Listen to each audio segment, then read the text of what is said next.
അമ്മേ പരിശുദ്ധമ്മേ, അമ്മേ പരിശുദ്ധമ്മേ, ദൈവമാതാവേ, കൃപാസനത്തിലൂടെ ഞങ്ങൾക്കും ഞങ്ങളുടെ ദേശത്തിനും അമ്മ മധ്യസ്ഥം തേടി തന്ന എല്ലാ അനുഗ്രഹങ്ങൾക്കും കൃപകൾക്കും ഞങ്ങളിപ്പോൾ ഹൃദയം നിറഞ്ഞ നന്ദി പറയുന്നു. അമ്മേ പരിശുദ്ധമ്മേ, ദൈവമാതാവേ, 2004 ഡിസംബർ 7 ഉച്ചകഴിഞ്ഞ് 2:30 കൃപാസനത്തിൽ സംഭവിച്ച അമ്മയുടെ പ്രത്യക്ഷപ്പെടലിനെ കുറിച്ച് തിരുസഭയ്ക്ക് സമർപ്പിച്ചിരിക്കുന്ന പഠനരേഖകളുടെ സഭാത്മകമായ പഠനം ആരംഭിക്കുവാൻ ഞങ്ങൾ പ്രാർത്ഥിക്കുന്നു. അമ്മേ പരിശുദ്ധമ്മേ, ഭൂസ്വർലോകങ്ങളുടെ രാജ്ഞിയായ അങ്ങേയ്ക്ക് ഭൗമ സംരക്ഷണത്തിനായി പ്രപഞ്ച പ്രകൃതിയെ തന്നെ തിരുസഭ പ്രതിഷ്ഠിക്കുവാൻ ഈ പ്രത്യക്ഷീകരണം വഴി ഇടയാക്കണമേ. പരിശുദ്ധമ്മേ, ജപമാല മാതാവേ, സകല കൃപാസനം പ്രാർത്ഥനകളോടും ചേർത്ത് ഞങ്ങളിപ്പോൾ പ്രാർത്ഥിക്കുന്ന ഈ കുടുംബത്തിന്റെ പ്രത്യേക നിയോഗം. അമ്മയുടെ പ്രത്യക്ഷീകരണത്തിന്റെ ഈ അനുഗ്രഹവേളയിൽ ഞങ്ങൾക്ക് സാധിച്ചു തരുവാൻ കനിയണമേ. ആമേൻ. വിശ്വാസ പ്രമാണം. സർവശക്തനായ പിതാവും ആകാശത്തിന്റെയും ഭൂമിയുടെയും സൃഷ്ടാവുമായ ദൈവത്തിൽ ഞാൻ വിശ്വസിക്കുന്നു. അവിടുത്തെ ഏകപുത്രനും ഞങ്ങളുടെ കർത്താവുമായ ഈശോ മിശിഹായിലും ഞാൻ വിശ്വസിക്കുന്നു. ഈ പുത്രൻ പരിശുദ്ധാത്മാവിനാൽ ഗർഭസ്ഥനായി കന്യകാമറിയത്തിൽ നിന്ന് പിറന്ന് പൊന്തിയോസ് പീലാത്തോസിന്റെ കാലത്ത് പീഡകൾ സഹിച്ച് കുരിശിൽ തറയ്ക്കപ്പെട്ട് മരിച്ച് അടക്കപ്പെട്ട് പാതാളങ്ങളിൽ ഇറങ്ങി മരിച്ചവരുടെ ഇടയിൽ നിന്ന് 3-ാം നാൾ ഉയർത്ത് സ്വർഗത്തിലേക്ക് എഴുന്നള്ളി സർവശക്തിയുള്ള പിതാവായ ദൈവത്തിന്റെ വലതുഭാഗത്തിരിക്കുന്നു. അവിടെ നിന്ന് ജീവിക്കുന്നവരെയും മരിച്ചവരെയും വിധിക്കുവാൻ വരുമെന്നും ഞാൻ വിശ്വസിക്കുന്നു. പരിശുദ്ധാത്മാവിലും ഞാൻ വിശ്വസിക്കുന്നു. വിശുദ്ധ കത്തോലിക്കാ സഭയിലും പുണ്യവാന്മാരുടെ ഐക്യത്തിലും പാപങ്ങളുടെ മോചനത്തിലും ശരീരത്തിന്റെ ഉയർപ്പിലും നിത്യമായ ജീവിതത്തിലും ഞാൻ വിശ്വസിക്കുന്നു. ആമേൻ. സ്വർഗ്ഗസ്ഥനായ ഞങ്ങളുടെ പിതാവേ, അങ്ങയുടെ നാമം പൂജിതമാകണമേ. അങ്ങയുടെ രാജ്യം വരണമേ. അങ്ങയുടെ തിരുമനസ് സ്വർഗത്തിലെ പോലെ ഭൂമിയിലും ആകണമേ. അന്നു വേണ്ടുന്ന ആഹാരം ഇന്ന് ഞങ്ങൾക്ക് തരണമേ. ഞങ്ങളോട് തെറ്റ് ചെയ്യുന്നവരോട് ഞങ്ങൾ ക്ഷമിക്കുന്നത് പോലെ ഞങ്ങളുടെ തെറ്റുകൾ ഞങ്ങളോടും ക്ഷമിക്കണമേ. ഞങ്ങളെ പ്രലോഭനത്തിൽ ഉൾപ്പെടുത്തരുതേ, തിന്മയിൽ ഞങ്ങൾ രക്ഷിക്കണമേ. ആമേൻ. നന്മ നിറഞ്ഞ മറിയമേ, സ്വസ്തി. കർത്താവ് അങ്ങയുടെ കൂടെ സ്ത്രീകളിൽ അങ്ങ് അനുഗ്രഹിക്കപ്പെട്ടവളാകുന്നു. അങ്ങയുടെ ഉദരത്തിൻ ഫലമായി ഈശോ അനുഗ്രഹിക്കപ്പെട്ടവനാകുന്നു. പരിശുദ്ധ മറിയമേ, തമ്പുരാന്റെ അമ്മേ, പാപികളായ ഞങ്ങൾക്ക് വേണ്ടി ഇപ്പോഴും ഞങ്ങളുടെ മരണസമയത്തും തമ്പുരാനോട് അപേക്ഷിക്കണമേ. ആമേൻ. നിങ്ങൾ ഈ പ്രാർത്ഥന ഷെയർ ചെയ്യണമേ. കാര്യം അതുതന്നെയായിരിക്കും ഇന്നത്തെ നിങ്ങളുടെ ജീവിതത്തിലെ ദൈവാനുഗ്രഹത്തിൻ്റെ ഒരു കാരണം. നിങ്ങൾ മാത്രം കേട്ട് അനുഭവം പ്രാപിക്കാതെ കർത്താവിൻ്റെ വേല മറ്റുള്ളവർക്കും കൂടി കർത്താവിൻ്റെ സുവിശേഷം എത്തിക്കാൻ വേണ്ടി നിങ്ങൾ ശ്രദ്ധിക്കണം. കർത്താവ് നിന്റെ ഉന്നതമായ നാമത്തിന് സ്വസ്ഥം ചെയ്യുന്നു. കർത്താവ് നിന്റെ വിശുദ്ധ പൗരോഹിത്യത്തെ മഹത്വപ്പെടുത്തണമേ. കർത്താവ് സഭയിലുള്ള സാന്നിധ്യം പ്രകടമാക്കണമേ. അർപ്പിച്ച കൃപാനയുടെ യുഗതയാൽ കൃപാസ്ഥാനത്താറെ ജീവനുടെ പ്രത്യക്ഷപ്പെട്ട പരിശുദ്ധ അമ്മയുടെ മാധ്യസ്ഥത്തിലെ ഞാൻ ഈ മക്കളെ ഈശോനാമത്തെ ആസ്വദിക്കുന്നു. കർത്താവ് രോഗികളുണ്ട് ഈശോയെ. കർത്താവ് ചില രോഗികൾ അവരുടെ രോഗങ്ങൾ പറയത്തില്ല, പേടിച്ചിട്ട് നാണമായിട്ട് മിണ്ടാതിരിക്കുന്നവരുണ്ട്. അവർ ചികിത്സക്കും പോകാതിരിക്കുന്നവരുണ്ട് ഈശോയെ പലരും. കർത്താവ് അതുപോലെ തന്നെ ഈ ഒരു അവസ്ഥയിൽ മാനസിക പീഡകൾ സ്വകാര്യമായി അനുഭവിച്ച് വേദനിക്കുന്നവരുടെ രോഗങ്ങൾ ഈ നിമിഷം കർത്താവിൻ്റെ ഉന്നതമായ നാമത്തിൽ സൗഖ്യം പ്രാപിക്കട്ടെ എന്ന് ഈശോനാമത്തെ പ്രാർത്ഥിക്കുന്നു. കർത്താവിൻ്റെ ഉന്നതമായ നാമം സ്വന്തം ചെയ്യുന്നു. കൃപാസ്ഥാനത്താറെ ജീവനോടെ പ്രത്യക്ഷപ്പെട്ട പരിശുദ്ധ അമ്മയുടെ മാധ്യസ്ഥത്തിലെ ജീവിത ആവശ്യങ്ങളിലെ സംഭ്രമജനകമായ സങ്കടങ്ങൾ അനുഭവിക്കുന്നവർ, ഇതിൽ ഞങ്ങൾക്ക് മോചനമില്ല, ഞങ്ങൾ ഗതി പിടിക്കത്തില്ല, ഞങ്ങൾ തീർന്നു പോകുമെന്ന് ഓർത്ത് ആശങ്കപ്പെടുന്നവരെ അവിടെ മേൽ ഇന്ന് സഞ്ചാരി മാതാവ് കൃപാസനത്തിൻ്റെ അമ്മ പരിശുദ്ധ ദേവമാതാവിൻ്റെ പ്രത്യേക സാന്നിധ്യം കൊണ്ടാണ് പ്രാർത്ഥിക്കുന്നു. യാത്രയിൽ ഇരിക്കുന്നവർ, യാത്രയ്ക്ക് വേണ്ടിയുള്ള അനുതാരികൾ ഒരുക്കിക്കൊണ്ടിരിക്കുന്നവർ, അവിടെയെല്ലാം യാത്ര ശുഭമാകാൻ വേണ്ടി കർത്താവിൻ്റെ നാമത്തെ പ്രാർത്ഥിക്കുന്നു. തൊഴിൽ അന്വേഷിക്കുന്നവരെ, ചെയ്തുകൊണ്ടിരിക്കുന്ന തൊഴിൽ നഷ്ടപ്പെടുമെന്നുള്ള ആശങ്കയുള്ളവരെ, അതുപോലെ തന്നെ തൊഴിലിൽ നിന്ന് സസ്പെൻഡായി പോയിട്ടുള്ളവരെ, അതുപോലെ തന്നെ അന്യൻ്റെ കൈവശം ചില സാമ്പത്തിക സ്ഥാപനങ്ങളിൽ പണം കുടുങ്ങിപ്പോയിട്ട് തിരിച്ചു കിട്ടാത്തതിൻ്റെ പേരിൽ ഒന്നും ചെയ്യാൻ പറ്റാതെ നിസ്സഹായമായിട്ട് ഇരിക്കുന്ന ആൾക്കാർ, അവരുടെ ജീവിതത്തിൽ കർത്താവിൻ്റെ ഇടപെടൽ ഉണ്ടാകട്ടെ എന്ന് പ്രാർത്ഥിക്കുന്നു. എൻ്റെ കർത്താവിൻ്റെ ഉന്നതമായ നാമത്തിലെ കുഞ്ഞുങ്ങളെ അവരുടെ വിദ്യാഭ്യാസം നീറ്റ് എഴുതുന്നവരെ, ഇന്ന് നീറ്റ് പരീക്ഷയാണ്, ഉടമ്പടി എടുത്തിരിക്കുന്ന അനേകം മക്കൾ നീറ്റ് പരീക്ഷ പങ്കെടുക്കുന്നുണ്ട്.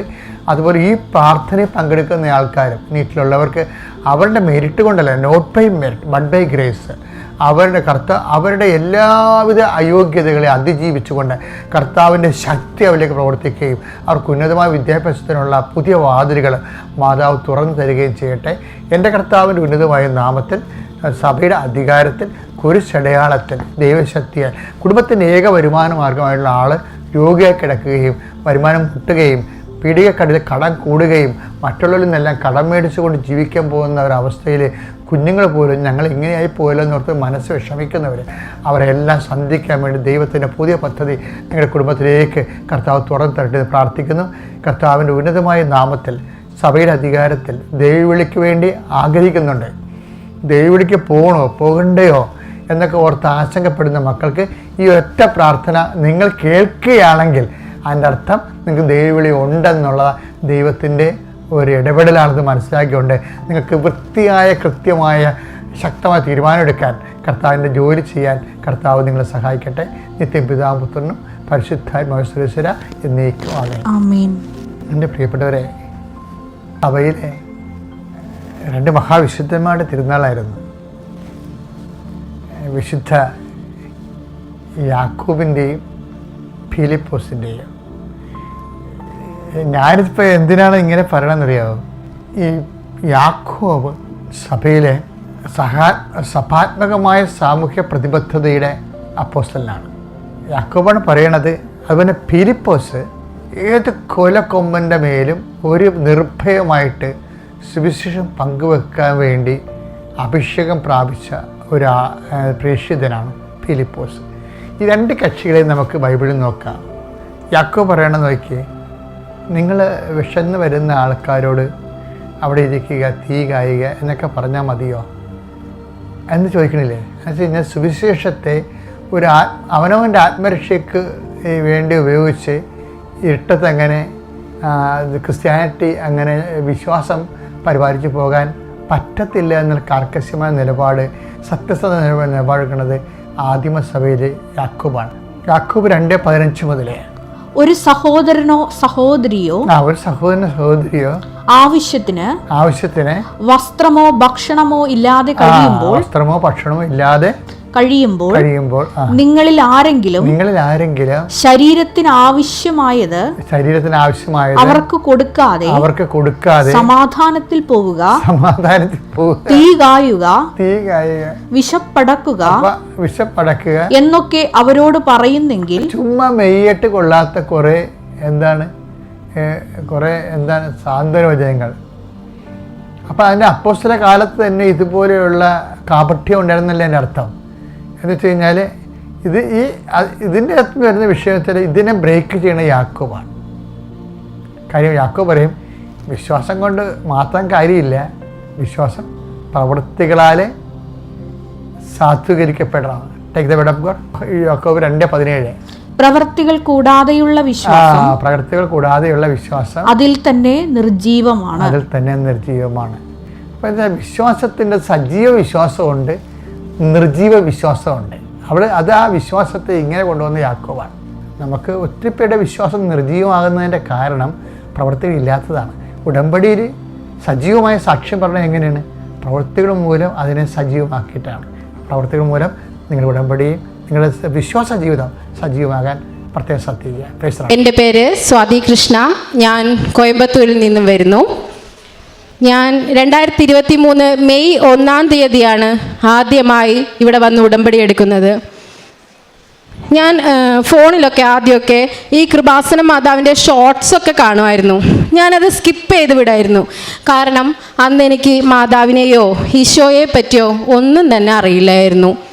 കുറച്ച് നാളുകൾക്ക് ശേഷം ഒരു ദൈവവിളി എന്ന പോലെ ഞാനത് അങ്ങനെ വിശ്വസിക്കാനാണ് ആഗ്രഹിക്കുന്നത്. എൻ്റെ കുടുംബത്തിലും ഒരു പ്രതിസന്ധി ഘട്ടം വന്നു. ഇതെൻ്റെ സഹോദരനാണ്. അവൻ കോളേജിൽ പഠിച്ചുകൊണ്ടിരിക്കുമ്പോൾ തിരിച്ച് ബസ്സിൽ വരുമായിരുന്നു. ബസ്സിൽ വരുന്ന വഴിയിൽ ഫിക്സ് വന്നു. ബസ് ജീവനക്കാരൊക്കെ കൂടി അവനെ ഹോസ്പിറ്റലിൽ എത്തിച്ചു. അങ്ങനെ നിരന്തരമായി അവന് ഫിക്സ് വന്നുകൊണ്ടിരുന്നു. 8 മാസത്തിനുള്ളിൽ 4 തവണയാണ് അവന് ഫിക്സ് വന്നത്. ഞങ്ങൾ ആശുപത്രികളിൽ കയറി ഇറങ്ങി നടന്നു. അങ്ങനെ അവസാനം ഒരു MRI എടുത്തപ്പോഴാണ് അറിഞ്ഞത് അവന് ബ്രെയിൻ ട്യൂമറാണെന്ന്. എമർജൻസി ആയി 20 ദിവസത്തിനുള്ളിൽ സർജറി ചെയ്ത് ട്യൂമറിൻ്റെ ബയോപ്സി റിസൾട്ട് വന്നപ്പോൾ ക്യാൻസർ സെൽസ് പ്രസൻ്റ് ആയിരുന്നു.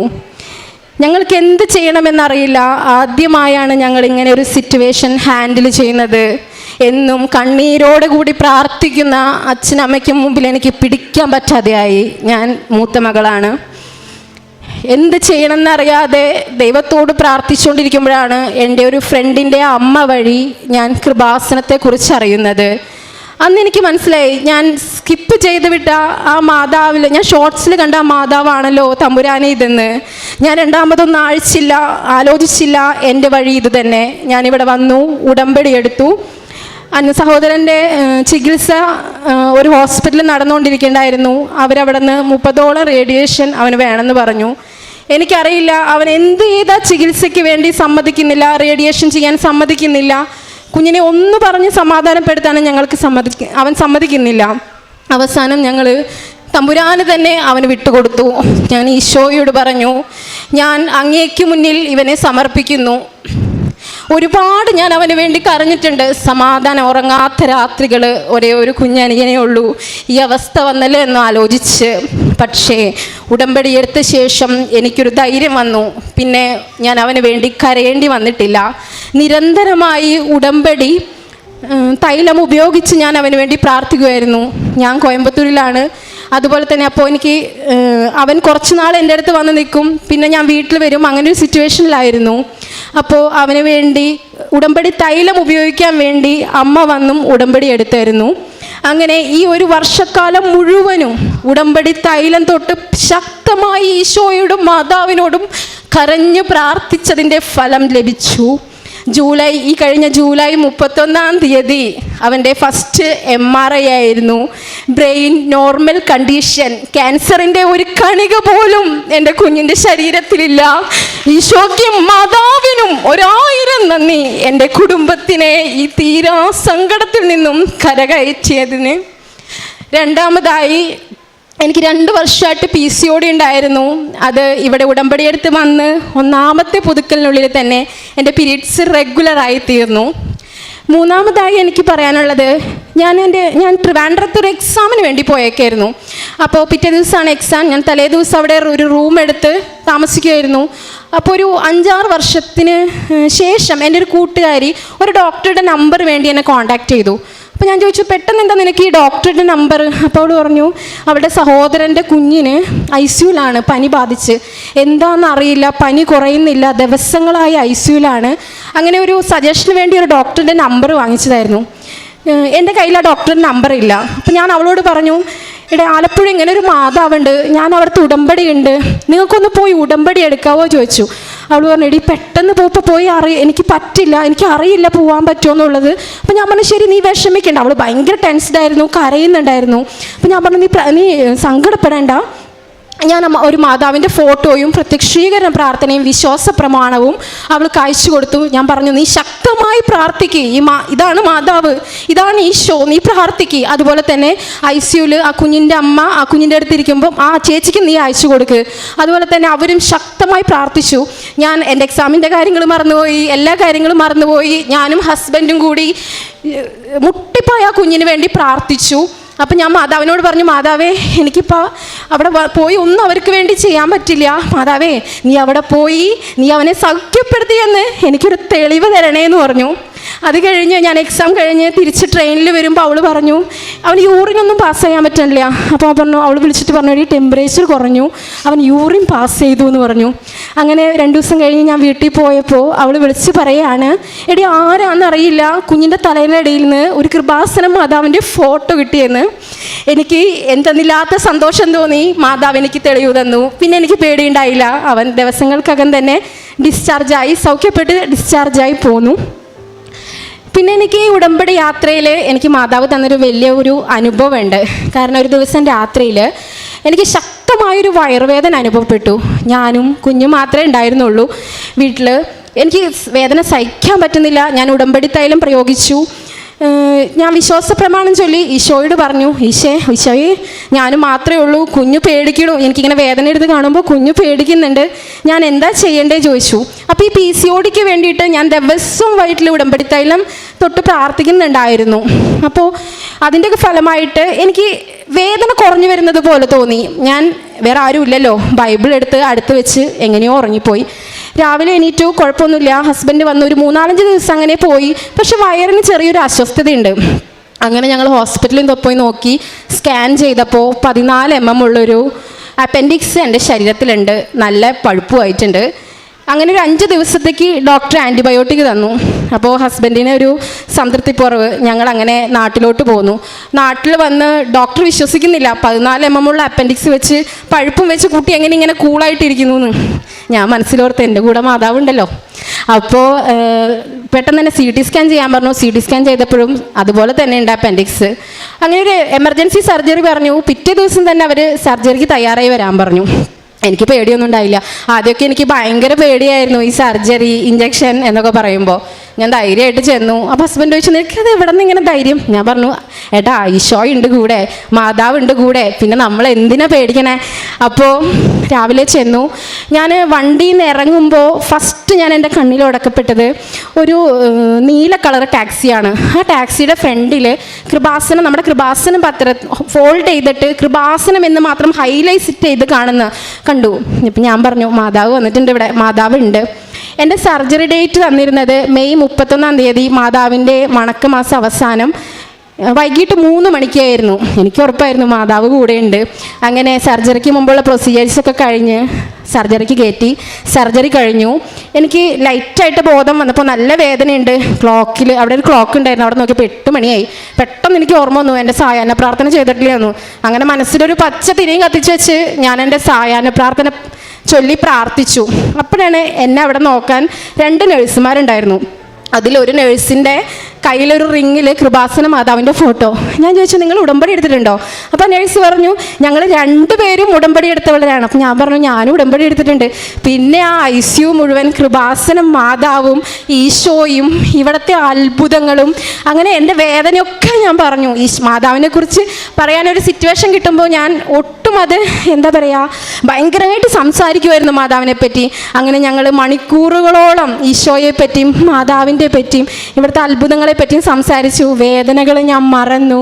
സന്തോഷത്തോടു കൂടി പിറ്റേ ദിവസം ഞാൻ ഡിസ്ചാർജ് കഴിഞ്ഞ് പോയി എന്നുള്ളതാണ്.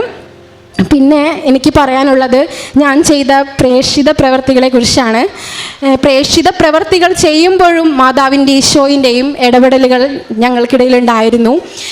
ഞാൻ ഇവിടെ നിന്ന് എത്രത്തോളം പത്രം വാങ്ങിക്കൊണ്ട് പോകുന്നോ, ഓരോ പത്രവും ഒരു സായാഹ്ന പ്രാർത്ഥനയ്ക്കും ഒരു പ്രത്യക്ഷീകരണ പ്രാർത്ഥനയ്ക്കും ശേഷം ഓരോ പത്രത്തിലും തൈലം തൊട്ട് പ്രാർത്ഥിച്ച് ഓരോ പത്രങ്ങളും ഓരോ ജീവിതങ്ങളായി കണ്ട് അവരുടെ ഭൗതിക ജീവിതത്തിനും അതിലുപരി അവരുടെ ആത്മീയ ജീവിതത്തിനും വേണ്ടി മനസ്സുരുകി പ്രാർത്ഥിച്ചിട്ട് കവലകളിൽ, ആശുപത്രികളിൽ, അതുപോലെ തന്നെ പള്ളികളിൽ എല്ലാം ഞങ്ങൾ കൊണ്ടുപോയി കൊടുക്കുമായിരുന്നു. ഇപ്പം ഞങ്ങൾ കോയമ്പത്തൂരാണ് താമസിക്കുന്നത്. അപ്പോൾ ഞാൻ എൻ്റെ ഹസ്ബൻഡിനോട് പറയും, ഏട്ടാ നമുക്കിപ്പോൾ കോയമ്പത്തൂർ നമ്മളിപ്പോൾ എത്ര കാലം നിൽക്കും എന്നൊന്നും അറിയില്ല, പക്ഷേ നിൽക്കുന്നോടത്തോളം കാലം മാതാവിന് ഈശോയെ നമുക്ക് കൈമാറിക്കൊണ്ടേയിരിക്കണം. 1, 2, 3 ഉടമ്പടി പുതുക്കിയപ്പോൾ ഞങ്ങൾ ചുറ്റുവട്ടത്തും അവിടെ പള്ളികളിലും എല്ലാം ഹോസ്പിറ്റലുകളിലൊക്കെ കൊണ്ടുപോയി നടന്നു കൊടുത്തു പത്രം. അപ്പോൾ ഞാനൊരു സേടൻ്റെ അടുത്ത് പറഞ്ഞു, ഏട്ടാ ഇനി നമുക്ക് കുറച്ചും കൂടി അകലെ പോകണം. ഇവിടെ ഏകദേശം കുറച്ച് സ്ഥലങ്ങളിലൊക്കെ നമ്മൾ ഈശോയും മാതാവിനെയും കൈമാറി കഴിഞ്ഞു, ഇനി നമുക്ക് കുറച്ചും കൂടി അകലെ പോകാം. അപ്പോൾ വഴികളൊന്നും ഞങ്ങൾക്ക് അധികം പരിചയമില്ല. ഞങ്ങൾ പൊള്ളാച്ചി റൂട്ട് പോയി. പൊള്ളാച്ചി റൂട്ട് പോയപ്പോൾ അത് ഫുള്ള് ഹൈവേ ആയിരുന്നു, ആൾക്കാരൊന്നുമില്ല. ഞങ്ങൾ എപ്പോൾ പത്രം കൊടുക്കുമ്പോഴായാലും ഒരുപാട് ജനങ്ങൾ തിങ്ങി നിറഞ്ഞെടുത്ത് മാത്രമേ പറഞ്ഞ് പത്രം കൊടുക്കാറുണ്ടായിരുന്നുള്ളൂ. അപ്പോൾ പൊള്ളാച്ചി റൂട്ട് പോയപ്പോൾ ആൾക്കാരൊന്നുമില്ല, ഹൈവേ ആണ്. അപ്പോൾ ഞങ്ങൾ പറഞ്ഞു, എന്നാൽ ബസ് സ്റ്റാൻഡിൽ നമുക്ക് പോയി പത്രം കൊടുക്കാം. ബസ് സ്റ്റാൻഡിൻ്റെ അടുത്ത് നോക്കിയപ്പോൾ ഭയങ്കര തിരക്ക്, വണ്ടി പാർക്ക് ചെയ്യാനായിട്ട് സ്ഥലം കിട്ടില്ല. പാർക്ക് ചെയ്യാൻ മെല്ലെ വണ്ടി നീക്കി പോയി നേരെ കൊണ്ട് നിർത്തിയത് ഒരു മാതാവിൻ്റെ പള്ളിയുടെ ഫ്രണ്ടിലായിരുന്നു. എന്താ പറയണ്ടതെന്ന് എനിക്കറിയില്ല. വിശുദ്ധ കുർബാന നടക്കുന്ന സമയമായിരുന്നു. ഞാനൊരു ഹിന്ദു ആണ്. എനിക്ക് എന്താണെന്നറിയില്ല, ഭയങ്കര സന്തോഷം തോന്നി. ഞങ്ങൾ രണ്ടുപേരും പത്രം എടുത്ത് ഇറങ്ങി പള്ളിയിലൂടെ പോയി വിശുദ്ധ കുർബാന കൂടി. കുർബാനയ്ക്ക് ശേഷം സന്തോഷത്തോടു കൂടി പറഞ്ഞുകൊണ്ട്, ഇങ്ങനെ കേരളത്തിൽ ആലപ്പുഴ എന്നൊരു പള്ളിയുണ്ട്, മാതാവിൻ്റെ പള്ളിയുണ്ട്, അവിടെ പോയി പ്രാർത്ഥിക്കണം, നിറയെ ബ്ലെസ്സിങ്സ് ഒക്കെ ഉള്ള ഒരു ഇടമാണ്, നിങ്ങളും പോയി പ്രാർത്ഥിക്കണേന്ന് എല്ലാവരോടത്തും പറഞ്ഞ് ആ പത്രം ഞങ്ങൾ കൊടുത്തു. അങ്ങനെ തന്നെയാണ്. അതുപോലെ തന്നെ കാരുണ്യ പ്രവർത്തികളായി ചെയ്തിരുന്നത് എല്ലാ ഞായറാഴ്ചകളിലും ഞങ്ങൾ ഭക്ഷണപ്പൊതി രാവിലെ 5:30 എഴുന്നേറ്റ് പ്രത്യക്ഷീകരണ പ്രാർത്ഥനയ്ക്ക് ശേഷം ഒരു 13-14 പൊതി രാവിലത്തെ ഭക്ഷണം വീട്ടിൽ തന്നെ പാചകം ചെയ്ത് അതും കൊണ്ട് ഇറങ്ങും. വഴിയോരങ്ങളിൽ ഇരിക്കുന്നവർക്ക് ഭക്ഷണം കൊടുക്കും. ഞങ്ങൾ ആദ്യത്തെ തവണ ഇത് ഉടമ്പടി എടുത്ത് വന്നതിന് ശേഷം സ്റ്റാർട്ട് ചെയ്ത ശേഷം ഞങ്ങൾക്ക് പെട്ടെന്ന് കൊടുക്കാൻ പറ്റി 12 പൊതി. അങ്ങനെ ഒരു ദിവസം ഒരു സൺഡേ ഞങ്ങൾക്ക് കൊടുക്കാൻ പറ്റിയില്ല. അപ്പോൾ ഞങ്ങൾ ഒരു ഇട ദിവസം പോയാണ് ഞങ്ങളത് കൊടുത്തത്. അപ്പോൾ ഹസ്ബൻഡിന് 9 മണിക്ക് പഞ്ച് ചെയ്യും വേണം, ഓഫീസിൽ പോവും വേണം. അപ്പോൾ ഞങ്ങൾ നോക്കിയപ്പോൾ ആരെയും കണ്ടില്ല രാവിലെ തന്നെ. ഞങ്ങൾ എന്ത് സാരമില്ല, ഇനി ലേറ്റ് ആയാലും സാരമില്ല, ഒരുപാട് ദൂരം വണ്ടി ഓടിച്ച് കണ്ടെത്തി കൊടുത്തു. മനസ്സിന് ഭയങ്കരമായൊരു സന്തോഷം തോന്നി, ഒരു ആത്മസംതൃപ്തി തോന്നി. അന്നാണ് ഈ ഉടമ്പടി ജീവിതത്തെ എത്രത്തോളം നമുക്ക് മാനസികമായും നമുക്ക് എത്രത്തോളം സന്തോഷം തരും ദൈവത്തിലേക്ക് അടുക്കുമ്പോൾ എന്ന് ഞങ്ങൾക്ക് മനസ്സിലായത്.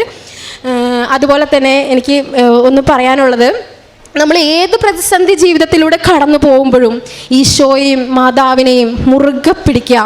നമ്മളെ തളർത്താൻ പല പരീക്ഷണങ്ങളുണ്ടാവും, പക്ഷേ മുറുകെ പിടിക്കുക. അത് ഈശോയും മാതാവും തന്നെ നമ്മുടെ പുതിയ ജീവിതത്തിലേക്കുള്ള വഴി തെളിയിക്കും എന്നതാണ് എൻ്റെ വിശ്വാസം. ഈശോയ്ക്കും മാതാവിനും കോടാനുകോടി നന്ദി.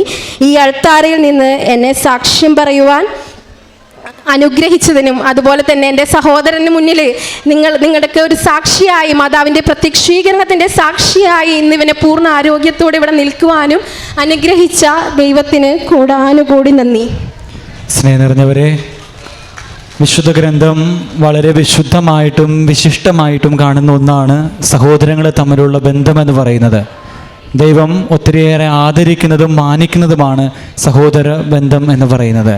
നമ്മളുടെ മുൻപിൽ സ്വാതി കൃഷ്ണ എന്ന സഹോദരി തൻ്റെ സഹോദരൻ്റെ രോഗസൗഖ്യത്തിനെ കുറിച്ച് സാക്ഷ്യം പറയുമ്പോൾ നമ്മൾ തിരിച്ചറിയേണ്ട ഏറ്റവും വലിയ കാര്യമെന്ന് പറയുന്നത്, ഈ സഹോദരന് വേണ്ടി തൻ്റെ ജീവിതത്തിൽ സഹനങ്ങൾ ഏറ്റെടുക്കുവാനായിട്ട് പ്രാർത്ഥനയിലൂടെ തന്നെ വിശുദ്ധീകരിക്കുവാനായിട്ട് ഈ സഹോദരി എടുത്ത ത്യാഗമനോഭാവവും ജീവിതത്തിൽ കൈക്കൊണ്ട മാർഗങ്ങളുമാണ്.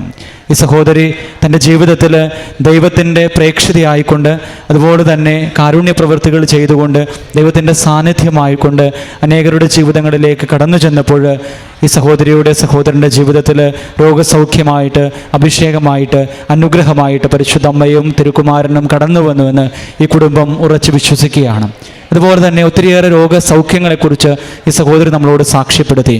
ഇവിടെയൊക്കെ പരിശുദ്ധ അമ്മയുടെ നിരന്തരമായിട്ടുള്ള സാന്നിധ്യം ഈ സഹോദരിയുടെ സാക്ഷ്യത്തിൽ നമുക്ക് കേൾക്കുവാനായിട്ട് സാധിച്ചു. പ്രിയമുള്ളവരെ, ഉടമ്പടി എടുക്കുന്ന ഒരു വ്യക്തിയുടെ ജീവിതത്തിൽ പരിശുദ്ധ അമ്മയുടെ സാന്നിധ്യം പ്രകടമാണ് എന്നുള്ള തിരിച്ചറിവാണ് ഈ സാക്ഷ്യം നമ്മളോട് പങ്കുവെക്കുമ്പോൾ നമ്മളിതിൽ നിന്ന് മനസ്സിലാക്കിയെടുക്കേണ്ടത്.